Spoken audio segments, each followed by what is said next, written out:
ఇన్నాళ్ళ తర్వాత కూడా ఈ గ్లామర్ని, ఈ బ్యూటీని, న్యాచురల్ బ్యూటీ ఈ 50 ఏళ్ళు 12 కాపురం నుంచి ఇప్పుడు లేటెస్ట్గా చేస్తున్న సినిమా వరకు ఈ కెరీర్ని మీరు చూసుకున్నప్పుడు అండి మీకు ఎక్కువ లక్ ఫేవర్ చేసిందా? 10 మందిని వెళ్ళి కలిసి నాకు అవకాశం ఇవ్వండి అనేది లేదు. అంత వెళ్ళే ఎందుకంటే పెద్ద ఇండస్ట్రీకి పెద్దవాళ్ళు ఆ రోజుల్లో ఇద్దరిని కలవాలి, వెళ్ళి మాట్లాడాలి, వాళ్ళకి చెప్పాలి. మీరు ఒక లక్ష్మణ్ రేఖ, ఒక జ్యోతి, అక్కడ తమిళ్లో అపూర్వ రాగంగాళ్ళు, అంటే ఇలాంటి క్యారెక్టర్లతో మీరు ఇంట్రడ్యూస్ అయినప్పుడు ఇప్పుడు నాకు ఏజ్ తెలీదు, అది కూడా నేను డాన్స్ చేస్తే కూడా నాకు అది చాలా ఒక టిపికల్ ఏజ్ అది. కాకపోతే సినిమాల్లో అప్పుడప్పుడు కేడి నెంబర్ 1 కానీ లాయర్ విశ్వనాథ్ కానీ వాటిలో కొంచెం మీరు జీన్ ప్యాంట్లు గట్ట వేసుకుని డాన్సులు కూడా ఏవో ఉన్నాయి, చాలా బాగా. లాయర్ విశ్వనాథ్ సాంగ్స్ బాగు, నా ఫేవరెట్ సాంగ్స్. అంటే ఈ పౌరాణిక మీరు జానపదం కూడా చేయలేదు ఎక్కువ? చేశారు, ఒకటే అది ఇట్లా జరిగారు సినిమా, అప్పుడు మరీ చిన్నపిల్ల.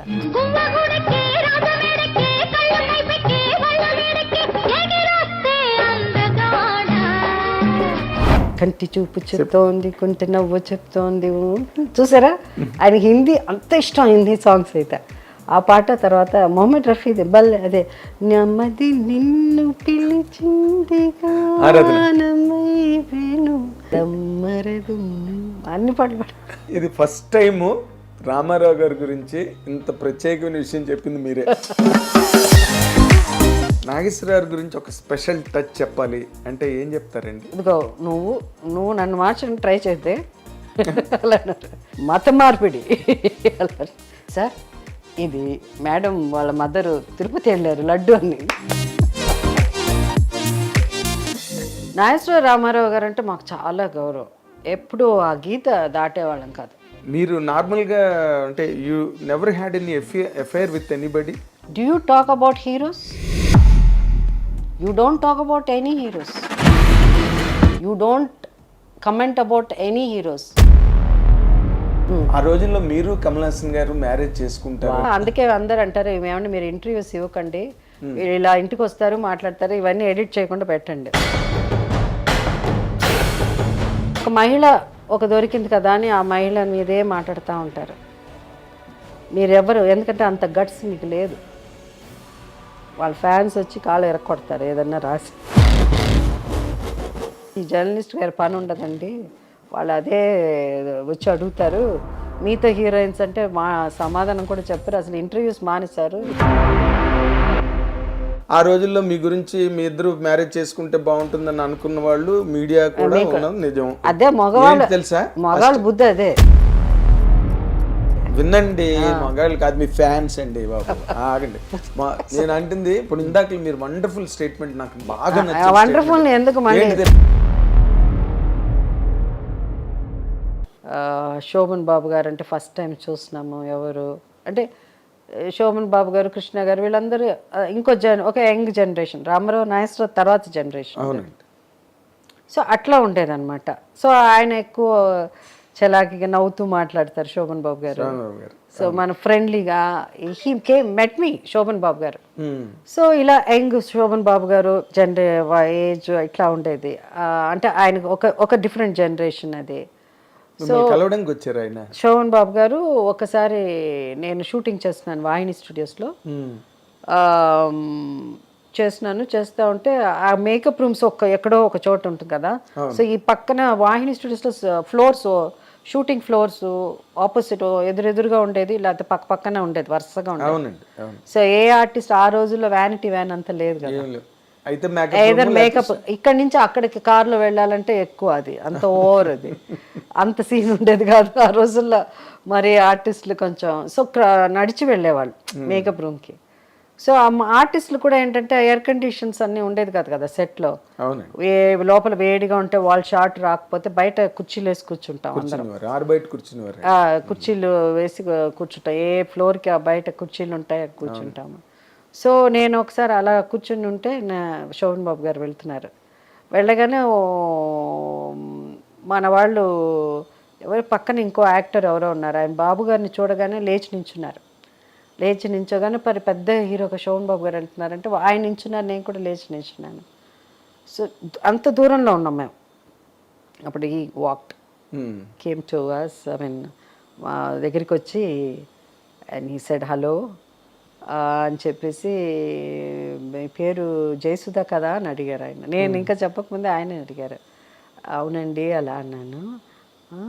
ఓకే ఓకే చూశాను మీరు ఇచ్చిన క్యూట్గా చాలా బాగుంటారు. మీ గురించి నాకు ఆ సత్యనారాయణ గారు చెప్పారు, మన ఆర్టిస్ట్ కైకాల సత్యనారాయణ. ఒక అమ్మాయి ఇప్పుడే పైకి వస్తున్నదా, చాలా పెద్ద ఆర్టిస్ట్ ఉందని నమ్మకం ఉందని. ఫస్ట్ నా గురించి ఆ వర్డిక్ట్ ఇచ్చింది కైకాల సత్యనారాయణ గారు. ఆయన అన్నారంటే, ఈ పిల్ల డెఫినెట్గా పెద్ద ఆర్టిస్ట్ అవుతుంది రేపు, మంచి ఆర్టిస్ట్ అవుతుంది అలా అని. అది ఆయన నాకు తెలియదు, అది శోభన్ బాబు గారే చెప్పారు నాకు. సో విల్ మీట్ సూన్ అలా అనేసి వెళ్ళిపోయారు. ఆ తర్వాత ఫస్ట్ పిక్చర్ ఏం చేశారండి శోభన్ బాబు గారితో? శోభన్ బాబు గారితో ఏది చేశానబ్బా, సోగ్గాడ లేకపోతే ఇది అప్పుడు ఈమె గ్లామర్ రోల్స్ లో మంజుల గారు ఎక్కువ చేసేవారు. మంజుల గారు ఐ థింక్ రాజు వెడలేని ఒక సినిమా శోభన్ బాబు గారు నేను యాక్ట్ చేసాం. అది యాక్చువల్గా మంజుల గారు, జగపతి రాజప్రసాద్ గారు అనుకుంటా, మంజుల గారు చేయాలి. అప్పుడు తమిళ్లో కూడా మంజుల గారు బిజీ. అప్పుడు ఆమె అన్నారంట, జయసుధ బాగుంటుంది కదా అన్నారంట. నేను చేయలేను, లాస్ట్ మినిట్లో ఆమె చేయలేను అనేసి, డేట్ ప్రాబ్లం వచ్చి. అప్పుడు ఈ అమ్మాయి బాగుంటుంది, ఆ ముద్దు వాళ్ళందరూ నాకు ఎందుకో నన్ను చూస్తే క్యూట్గా ఉన్నానని. ఈవెన్ హీరోసే కాదు, ఈవెన్ హీరోయిన్స్ కూడా నేనంటే ఒక చిన్న ఒక సాఫ్ట్ కార్నర్ ఉంటుంది. ఈవెన్ మాణిశ్రీ గారు కూడా, ఆమె కూడా చెప్పారు. సో మంజుల గారు అలా అనగానే ఆ సినిమాలో నన్ను బుక్ చేశారు. But I think Soggade first అవుతుంది. అండ్ దెన్ శోభన్ బాబు గారి సినిమాలు ఆయన చెప్పేవారు, అమ్మాయిని పెట్టండి అలా. ఇట్ వాస్ ఆ టైంలో ఆయనతో సినిమాలు బిగినింగ్లో, అంటే అప్పుడే, అంటే ఒక కొత్త అమ్మాయి కదా, ఎవరన్నా పెట్టాలంటే ఎట్లా రిస్క్ తీసుకునేవాళ్ళు కాదు కదా, ఒక హీరో పక్కన పెట్టాలి అంటే. మీ టైంలో ఇంకా ఫేడ్ అయిపోతున్న హీరోయిన్లే ఉన్నారు అంటే వాళ్ళు ఇంకా పెళ్ళిళ్ళు చేసుకుని ఇంకా అలా వెళ్ళిపోయేవాళ్ళు. వాణిశ్రీ గారు ఆల్మోస్ట్ ఆమె అప్పుడు మానేద్దాం అనుకున్నారు. So but who is Vanisri గారితో ఆమెతో కంపేర్ చేసి ఆమె స్థాయికి ఆర్టిస్ట్ కావాలి కదా. అప్పుడు సావిత్రి గారు తర్వాత జయసుధ అంటారు, ఓకే డిఫరెంట్ స్టైల్, ఎక్కువ మంది సావిత్రి గారికి, వాణిశ్రీ గారికి సావిత్రి గారు కూడా అంతే ఉన్నింది. బట్ మేబీ మోర్ ఐఎమ్ ఇంకా సింపుల్గా నేను, అంటే అప్పుడున్న నాకు వచ్చిన క్యారెక్టర్స్ వల్ల అలా కొంచెం కంపారిజన్ ఉండేది. బట్ వాణిశ్రీ గారు వెరీ గ్రేట్, అమేజింగ్. కొన్ని సినిమాలు అసలు, కృష్ణవేణి అయితే నాకు all time favourite. Jeevan Jyoti ఇవన్నీ ఉంది మంచి సినిమాలు అవన్నీ. జీవన్ జ్యోతి అంతా సాంగ్స్, విశ్వనాథ్ గారి డైరెక్షన్, పాటల వల్ల, తర్వాత అన్ని రకాలు సపోర్ట్ ఉండింది. కృష్ణవేణి వచ్చి it's very different subject, psychologically upset character. She is amazing performance. And Vanishree garu కాబట్టే కూడా ఆ క్యారెక్టర్ని ఆడియన్స్ రిసీవ్ చేసుకున్నారండి. అవును, ఇంకొకరైతే మరి ఏం జరిగేదో తెలియదు, ఎంజాయ్ చేశారు వాణిశ్రీ గారు అనగానే. సో యాజ్ అన్ ఆర్టిస్ట్ మాకంతా అవన్నీ వెళ్ళి మేము సినిమా 2 సార్లు చూసాను కృష్ణవేణి, బికాస్ ఆఫ్ వాణిశ్రీ గారు. ఓకే, అంటే ఆ క్యారెక్టర్ని మీకు అఫ్ కోర్స్ అప్పుడు నేను ఇంకా అప్పుడే పైకి వస్తున్నాను అలాంటివి. అవును, అవన్నీ మీకు ఒక టెక్స్ట్ బుక్స్ లాగా, అవును, ప్రిస్క్రిప్షన్ నేర్చుకోవడం, యాక్టింగ్ అంటే ఏంటి అలా అని. అండ్ దెన్ అది తర్వాత మనం ఓన్ చేసుకుని, నేను కృష్ణవేణి కాదు కానీ ఇంకొంచెం డిఫరెంట్గా, మోర్ ఇప్పుడున్న జనరేషన్కి తగినట్టు దాన్ని మోల్డ్ చేసి ఆమె కథ తీశారు. ఆమె కథ ఎగ్జాక్ట్లీ రాఘవేంద్రరావు గారు. దాంట్లో మెంటల్ క్యారెక్టర్ షీస్ సైకో అన్నది ఎక్కడ కనిపించదు సినిమాలో. ఎంత థ్రిల్లింగ్ అన్నది తెలియదు, ఎక్కడ తెలియదు. ఫేస్లో ఎక్స్ప్రెషన్, ఒకే ఒక సీన్లో ఆయన డైరెక్టోరియల్ టచ్ అంటారు కదా, డైరెక్టర్స్ టచ్, దాంతో పర్ఫార్మెన్స్ నా ఫేస్ నా ఇది చూపించకుండా ఇంకో ఆర్టిస్ట్ మీద ఆ ఎక్స్ప్రెషన్ చూపించి దట్ షీ ఈస్ మెంటలీ ఇల్ అన్నది రియాక్షన్స్ మీదే ఎక్కువ కట్ చేశారు. చాలా బాగా తీశారు ఆ సినిమా. ఆ సినిమా కూడా I got best actress Filmfare award. అంటే రామారావుతోని నాగేశ్వరరావుతోని చేసేటప్పుడు మీరు మేజర్ డిఫరెన్స్ మీకు ఏం కనిపించిందండి మీ వరకు? అంటే మీ మూమెంట్ కానీ లేకపోతే మీ యాక్సెస్ వాళ్ళతోని? రామారావు గారు నాగేశ్వరరావుకు మధ్య ఉన్న డిఫరెన్స్, రామారావు గారు ఏంటంటే కొంచెం రిజర్వ్డ్గా, అంటే ఎక్కువ మాట్లాడతారు.